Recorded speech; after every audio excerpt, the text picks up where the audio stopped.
Boa noite, queridos. A graça de Deus, o amor do Pai estejam com todos vocês. Eu iria fazer esse pedido de oração que irei fazer agora aqui, mas não teve a possibilidade ali, levantei a mão, mas acho que o irmão Oscar não viu. Eu queria que os irmãos orassem pela Suzana. Suzana é uma menina de 27 anos, filha da minha amiga de trabalho, a Rosana. 27 anos, foi diagnosticada com câncer na tireoide. Esteve ontem no hospital AC Camargo e marcou a cirurgia para o dia 20 de fevereiro. A mamãe está em pleno desespero com o diagnóstico, casada há pouco tempo, a menina, e recebe essa notícia. Então, lembrem da Rosana, mãe, e da Suzane, filha, nas nossas orações diárias. Abra sua Bíblia no Evangelho de João, capítulo 11.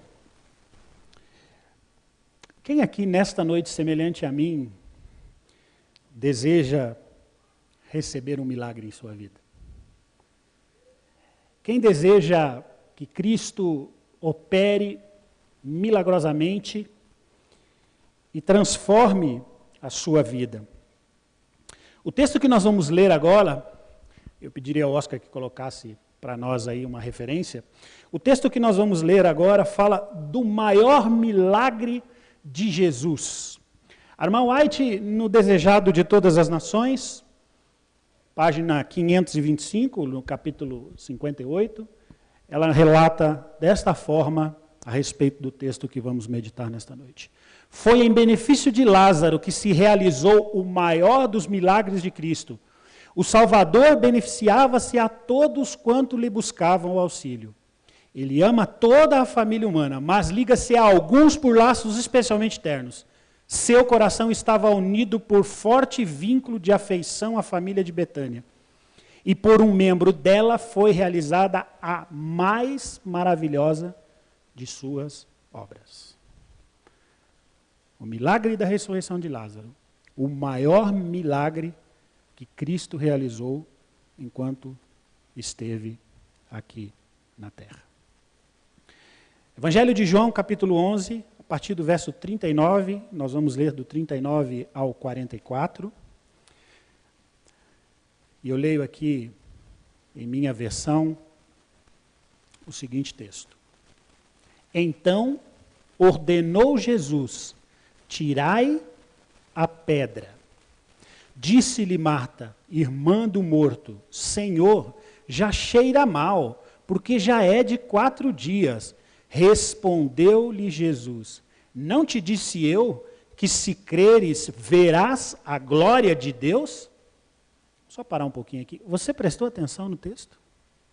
Você prestou atenção no que Cristo disse aqui, neste momento? Se creres, verás a glória de Deus. Se nós crermos, queridos, nós veremos a glória de Deus. Você acredita nisso? Você acredita nessa promessa de Deus? E ele continua dizendo: tiraram então a pedra, e Jesus, levantando os olhos para o céu, disse: Pai, graças te dou porque me ouviste. Aliás, eu já sabia que sempre me ouves, mas assim falei por causa da multidão presente, para que creiam que tu me enviaste. E tendo dito isto, clamou em alta voz: Lázaro, vem para fora. O maior milagre que Cristo realizou aqui na terra. Quem era Lázaro? Lázaro era um engenheiro? Lázaro era um grande advogado de Betânia? Lázaro era talvez um próspero e grande empresário daquela região? Qual era o título que Lázaro tinha? Qual era o nome, o grau, a importância que Lázaro tinha? Quando você lê a Bíblia e lê o Espírito de Profecia, a irmã White principalmente usa duas palavras para denominar Lázaro: o maior amigo de Jesus. Amigo íntimo de Jesus. Lázaro não era um grande empresário, Lázaro não era um engenheiro, Lázaro não era um advogado. E você percebe, como lemos aqui no texto, que Cristo ama todas as famílias, mas especialmente a algumas pessoas ele se liga de uma forma mais profunda. E assim se ligava a Lázaro, e assim se ligou a Lázaro. E esta amizade era definida por duas palavras. A amizade de Cristo e de Lázaro era definido como santa e sincera. Essa era a amizade que Lázaro tinha com Cristo. Santa e sincera. Laços que se aproximavam. Todas as vezes que Jesus andava e passeava ali por Betânia, Jesus ia e sentia prazer em estar na casa de Lázaro. E estar na casa de Lázaro, diferentemente de como era quando ele estava junto com a multidão, ali ele conseguia ficar tranquilo. Ali ele tinha um diálogo aberto com Lázaro, ele não precisava falar por parábolas para Lázaro. Ele conversava tranquilamente com Lázaro. Ali ele se repousava, ali se assentava, ali ele ficava tranquilo, conversando com Jesus. E aí, deste relacionamento, surge uma amizade pura, santa e sincera. Olha que privilégio. Você ser chamado de amigo de Jesus e a sua amizade com Jesus ser denominada santa e sincera. Diferentemente do que foi escrito e da promessa que foi feita lá em Gênesis, capítulo 3, verso 15, porém inimizade entre ti e a sua semelhança, entre ti e a igreja. Aqui, lá no Éden, Adão e Eva eram amigos de Deus, eram amigos próximos e tinham uma íntima amizade com Deus. Mas após a introdução do pecado, eles se tornaram mais amigos de Satanás do que amigos de Deus.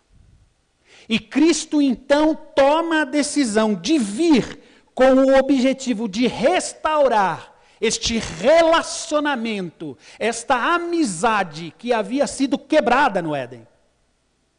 O principal objetivo de Jesus, queridos irmãos, em ter um relacionamento íntimo comigo e contigo, é restabelecer essa ligação que foi quebrada pelo pecado.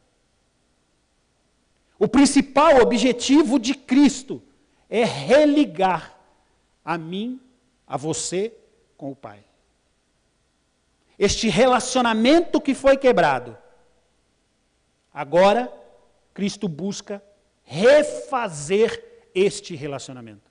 Mas eu gostaria de fazer uma pergunta aos irmãos nessa noite. Amigos de Jesus têm problemas? Amigos de Jesus têm problemas financeiros? Amigos de Jesus têm problemas de saúde? Amigos de Jesus morrem? Então, do que vale então ser amigo de Jesus? Se todos os problemas que atacam aqueles que não são amigos de Jesus, também atacam aqueles que são amigos de Jesus. Qual o privilégio, qual a diferença, qual a importância e qual o significado de ser amigo de Jesus? Se tudo isso acontece com você. Sabe, queridos, mas vamos meditar no texto. Lázaro fica doente. Você conhece a história. Lázaro então fica doente. E as irmãs, conhecendo Marta e Maria, conhecendo este relacionamento que Cristo tinha com Lázaro, pensaram, bom, vamos enviar um mensageiro. Vamos enviar um mensageiro para Jesus. E aonde quer que ele esteja, vá lá e diga para Cristo, Lázaro, seu amigo, está doente. E na cabeça delas, provavelmente, ao sair correndo este mensageiro e ir ao encontro de Jesus para levar esta mensagem, muito provavelmente Marta e Maria devem ter pensado assim: bom, Cristo tem uma amizade íntima com Lázaro. Quando ele souber que o seu amigo está doente, ele vai largar tudo o que ele está fazendo e vai vir de volta para cá. Ele tem uma amizade sincera, ele vai largar tudo e vai vir ao encontro do seu melhor amigo. Assim pensavam elas. Mas a Bíblia diz que o mensageiro vai, corre, leva a mensagem para Jesus, mas enquanto ele conversa com Jesus, mais ou menos no período de tempo aí, Lázaro morre. E aí provavelmente Marta e Maria devem ter pensado em sua cabeça: bom, pode ter acontecido alguma coisa. Talvez o mensageiro não tenha encontrado Jesus, porque certamente, se Jesus soubesse que Lázaro está doente, ele teria saído de lá e viria para cá rapidamente para curar o seu amigo. Mas talvez, se ele não pudesse vir de lá, ele mandaria uma ordem e Lázaro seria restabelecido. Então, certamente, Jesus não encontrou o nosso mensageiro, porque Lázaro morreu. E de repente, aparece o mensageiro. E elas encontram com o mensageiro e perguntam para o mensageiro: e aí, você deu a mensagem para Cristo? Ele disse assim: eu só tenho uma mensagem de Cristo para vocês. Ele mandou avisar que esta enfermidade é para a glória de Deus. Como entender isso? Como entender, queridos irmãos, que o câncer que você foi diagnosticado hoje, o câncer que minha amiga teve de diagnóstico na sua filha, pode ser para o engrandecimento da obra de Deus? Como entender que aquele relacionamento entre você e seu filho que foi quebrado, foi para o engrandecimento, ou é para o engrandecimento da obra de Deus? Como entender que o relacionamento que você tem com seu cônjuge, que está destruído, é para o engrandecimento da obra de Deus? Como entender isso? Como entender que tudo isso que está acontecendo é para a glória de Deus? Sabe, queridos, talvez eu e você estejamos confusos com essa situação. Não conseguimos entender isso. E eu gostaria de fazer uma pergunta para você nessa noite. Como está a sua amizade com Jesus? Você está conversando abertamente com Jesus? Eu estou conversando abertamente com Jesus? Nós estamos falando tudo aquilo que um amigo conversa com outro? Ou nós estamos escolhendo assuntos para conversar com o nosso amigo Jesus? Será que eu e você estamos falando assim: bom, este assunto eu posso falar, este eu não posso falar com Jesus? Sabe aquele assunto que você conversa com seu amigo quando está sentado ao redor da mesa, sentado no sofá, conversando, num final de semana, num dia à tarde, num feriado, aquele que você conversa tranquilamente com seu amigo, abertamente, com o coração aberto com seu amigo? Assim está o seu relacionamento com Jesus? É dessa forma que o nosso relacionamento com Jesus está? Com o do corpo, e ali ficavam quietos por 3 dias, chorando e lamentando a morte do seu ente querido. Ninguém falava nada. Eventualmente, um parente muito próximo poderia dizer alguma coisa. Nos próximos 4 dias, nesta mesma situação, era reservado para que as pessoas recebessem o apoio ali dos seus amigos, dos seus conhecidos, fossem consolados naquela situação. Sabe, queridos, talvez eu e você estejamos nessa mesma situação. Assim como os parentes de Lázaro, nos 3 primeiros dias, de cabeça coberta, descalço, assentado no chão, sofrendo, calado, chorando no seu íntimo, talvez eu e você, nesta noite, estejamos sofrendo, calados no nosso íntimo. Talvez o meu filho não saiba do que eu estou passando, talvez o seu filho, a tua esposa, o teu marido não saiba do que você está passando. Talvez seu patrão, a sua mãe, o seu pai não saiba do que você está passando, mas você e eu estamos sofrendo calados, cabeça coberta, pés descalços, sofrendo, contrito, chorando, calado, sem ninguém, sem ouvir nada de ninguém.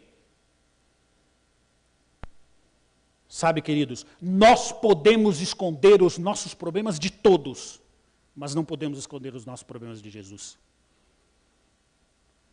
Você consegue esconder a sua insatisfação do seu esposo, da sua esposa, do seu pai, do seu filho, mas você não consegue esconder esse sentimento de Deus. Sabe, queridos, naquela situação estava Lázaro. E você sabe que logo após o ser humano falecer, o coração para, a pele começa a sentir começa a sofrer aquele processo de enrijecimento, as células param de receber o sangue, o suprimento que é necessário, começa o processo de enrijecimento desses músculos e dessa pele, o indivíduo começa a ficar acinzentado, a bexiga e o intestino se esvaziam rapidamente, o processo, a temperatura corporal começa a cair mais ou menos 0,8, 0,9 graus por hora. Vai caindo a temperatura corporal. O fígado demora um pouco mais para sofrer ali os efeitos da morte. 15 minutos, mais ou menos, não sou especialista em medicina, mas 15 minutos mais ou menos após a morte, o cérebro para. Processo praticamente irreversível, sem oxigenação, todo o cérebro comprometido, todo o seu funcionamento comprometido. Você começa a passar por aquele processo, 24 horas depois da morte, cheiro de carne podre começa a aparecer no ar. Aquele cheiro forte de carne apodrecida. 24 horas depois, o corpo se estabiliza na temperatura ambiente. Embaixo da pele, de 24 horas a 3 dias, os gases corporais fazem grandes bolhas embaixo do tecido. O indivíduo começa a ficar inchado. As bolhas vão crescendo. Os fluidos corporais começam a se esvair pelos orifícios do seu corpo. Nesta situação, Jesus chega ao encontro de Lázaro. Processo humanamente irreversível. Cheirando mal, podre. Aquele cheiro terrível. Cérebro parado, tudo parado. Este era o quadro de Lázaro quando Jesus chegou até ele.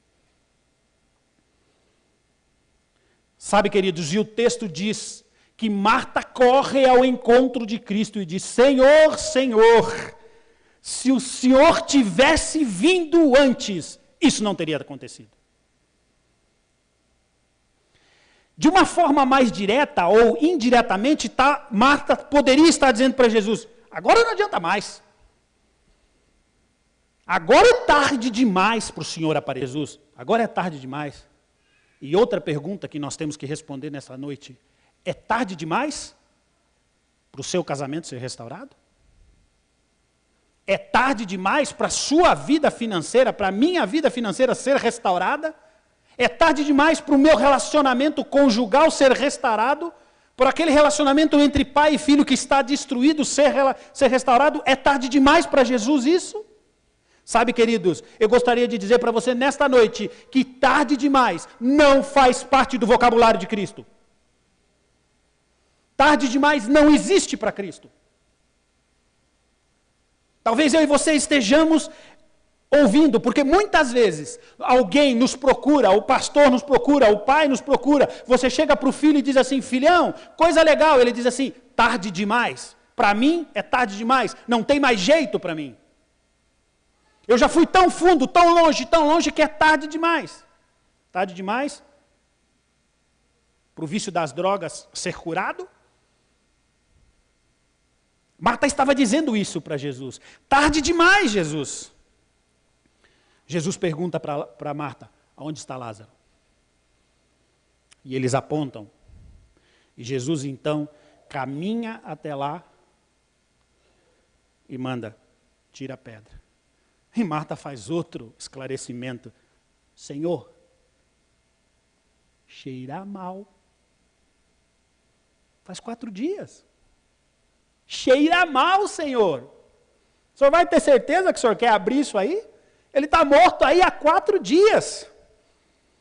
Sabe, queridos, naquela época existia uma crença que os judeus tinham. Essa era uma crença que imperava naquela época. Eu não sei se esse foi o motivo, mas Jesus demorou 4 dias para chegar. Ou veio no 4º dia. Sabe, queridos, várias coisas na vida de um indivíduo que está morto espiritualmente cheira mal. Muitas coisas, quando a minha vida espiritual está morta, cheira mal. Eu estava vendo esses dias a história, talvez você conheça, a história de Elson. Elson era um jovem de 16 anos de idade. E aos 16 anos de idade, assim como qualquer jovem, brinca de bicicleta. E um dia estava querendo brincar de bicicleta. Chegaram lá, perceberam que Elson havia rompido o fígado, e começaram então ali os procedimentos e perceberam que Elson tinha mais ou menos 1 litro de sangue, no máximo, no seu corpo, após essa hemorragia. O Elson veio a falecer. 16 anos de idade, morto, diagnosticado como morto. Fígado destruído, quebrado. O pai, um adventista que há 27 anos estava afastado da igreja. Sentado na sala de espera, aguardando notícias do seu filho, e foi franqueado à enfermeira-chefe a grande missão de dar a notícia para Elson de que o seu filho, para o Elson pai, que o seu filho havia falecido. Chega lá e diz, não deu. Seu filho faleceu. E o pai agora afastado há 27 anos da igreja. Começa uma luta terrível com Deus. Uma luta, uma discussão com Deus. Para que Deus restaurasse a vida do seu filho, ele não entendia o porquê o seu filho de 16 anos havia sido morto. E palavras do próprio cardiologista, meia hora depois, andando no corredor do hospital, ele foi levado para um pronto-socorro na cidade de São Paulo. Esse pronto-socorro não tinha estrutura, ele foi levado para o hospital Itamaraty, São Paulo, e o cardiologista do hospital Itamaraty, andando pelo corredor, olha para aquele corpo enrijecido há mais de 30 minutos e vê a mão se mexer. E desesperado chama toda a equipe médica e começa então o processo de ressuscitamento daquele menino. O cardiologista faz um corte na lateral do corpo e com a sua própria mão enfia a mão dentro do corpo, pega o coração com a própria mão, palavras do próprio cardiologista, e começa a massagear o coração, para que o coração volte a bater. O problema é que quando ele enfia a mão para pegar o coração, ele perfura o pulmão do Elson. E agora Elcio estava ali. Fígado destruído. Coração batendo com a ajuda da mão e pulmão perfurado. Aquela luta.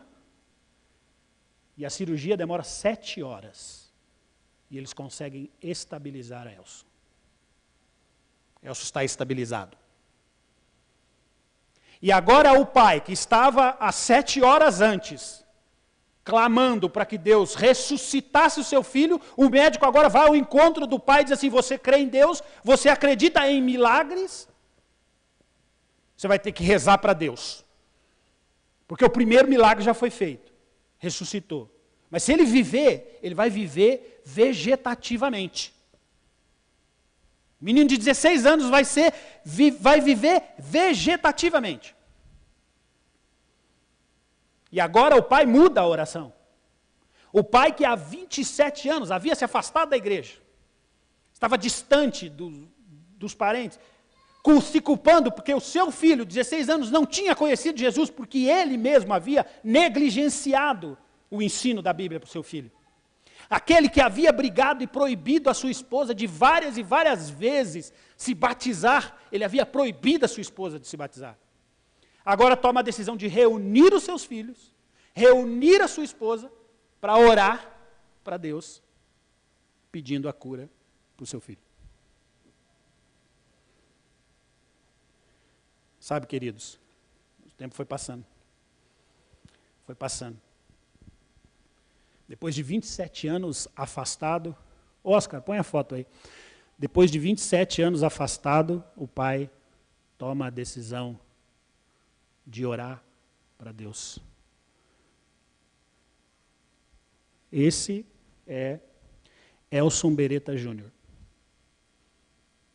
Pastor Elson Beretta Júnior, da Associação Mineira, que com 16 anos de idade, teve o seu corpo aberto, coração massageado pela mão, pulmão perfurado, meia hora falecido, a enfermidade, o pai, a mãe, os filhos, os irmãos dele, voltaram para Cristo, se batizaram, o pai se batizou, a mãe se batizou, os filhos se batizaram. Esta enfermidade foi ou não foi para a honra e glória do nome de Deus? Sabe, queridos,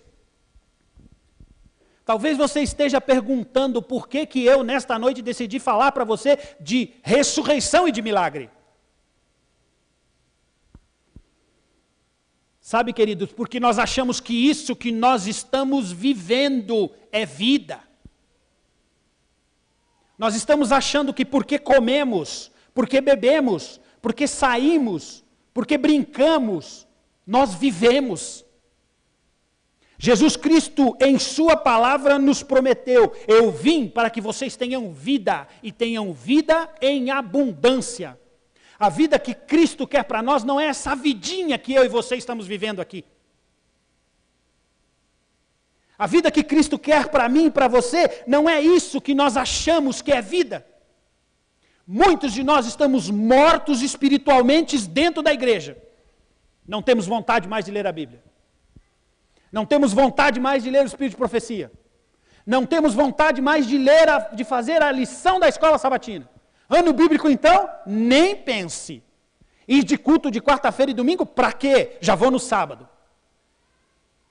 Você está achando que essas páginas da internet que você navega ao bel prazer é viver? Você acha, querido, que a vidinha que eu e você temos com os nossos amigos no dia a dia é a vida que Cristo quer para mim e para você? Você acha que esse relacionamento que eu e você temos com os nossos filhos, com os nossos cônjuges, com os nossos vizinhos, é a vida que Cristo quer para mim e para você? É essa a vida que Cristo prometeu para nós, que era que nós teríamos e teríamos em abundância? Talvez seja necessário Cristo enfiar a mão dentro do nosso organismo, pegar o nosso coração pela mão e apertar para que este coração ressuscite. Para que eu e você nasçamos novamente para a vida espiritual. Porque muitos de nós estamos mortos espiritualmente, igual Elcio estava por 30 minutos. Que vida é essa que nós estamos vivendo, queridos? E muitos podem estar dizendo, é tarde demais. E Jesus diz, nunca é tarde demais para mim. Assim como ele disse para Marta, assim como ele disse para Maria, assim como ele disse para Lázaro, nunca é tarde demais. Eu e você queremos coisas pequenas. Marta e Maria queriam uma cura. Jesus tinha uma ressurreição. Jesus sempre tem, para mim e para você, muito mais do que eu e você desejamos. Eu e você desejamos uma simples cura. Ele fala, não, é ressurreição. Eu espero muito mais para você. Sabe, queridos, se preciso for, Cristo vai pegar o meu coração com a sua mão e vai apertar para que ele bata de novo. Porque ele quer que eu renasça, que eu ressuscite para a vida espiritual. Como tem sido o meu relacionamento e o seu relacionamento com Cristo? Como está a minha vida espiritual e a sua vida espiritual? Eu vim para que tenham vida e vida em abundância. Não é isso que vocês estão vivendo. É isso que ele tem nos dito essa noite. Sabe, queridos, e a grande mensagem que ele quer nos deixar esta noite, com essa história de Lázaro, é: nunca é tarde demais para Jesus. Pode demorar 4 dias, pode demorar 5, 10 anos, nunca é tarde demais. E pode ter certeza, se aquilo que eu e você estamos pedindo para Deus não chegou, é porque Ele está preparando algo muito melhor do que aquilo que você está esperando. Por isso, queridos, está na hora de nós mudarmos a nossa vida espiritual. Está na hora de deixarmos viver essa vidinha que estamos vivendo. E nos entregarmos a Cristo. Para que eu e você possamos ser chamados de amigo de Jesus. E que a nossa amizade com Cristo possa ser definida como pura e sincera. Que Deus nos abençoe. Que Deus nos ajude a viver esta vida que Deus deseja para nós. Amém.